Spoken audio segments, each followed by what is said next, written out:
Les reprises après couche d'impression, une étape super importante. En fait, quand tu auras mis ta couche d'impression sur ton placo, tu vas venir mettre un phare le long du mur, puis tu vas venir poncer toute ton impression.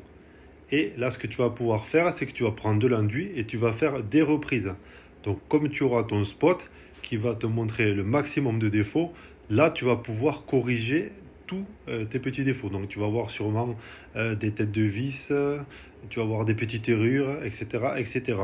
Tu mets de l'enduit et une fois que c'est sec, tu vas venir reponcer. Là, tu vois ici, on voit la démarcation entre l'enduit et le placo qui avait été poncé. Pour les reprises, tu peux teinter ton enduit. C'est-à-dire que tu vas mettre un colorant dans l'enduit et quand tu devras poncer tes petites retouches, tu n'auras pas la totalité du support à poncer. Nous, ce qu'on fait, c'est qu'on ponce le complet, donc on ne le teinte pas. Là, tu vois, on laisse un spot contre le mur pour voir le maximum de défauts et on vient reponcer nos petites touches d'enduit.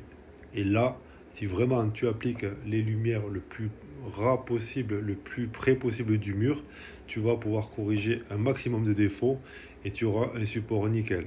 Quand tu fais l'impression à l'airless, par exemple, quand tu touches ton placo, même si tu as bien dépoussiéré, tu verras que quand tu touches ton placo, tu as toujours un aspect un peu rugueux. Le fait de poncer va te rendre le support vraiment lisse. Donc très important, mettre une lumière le plus rasant du support et un ponçage après la couche d'impression. Et là, vous aurez un travail vraiment nickel. Allez, à plus tard, bonne soirée, ciao.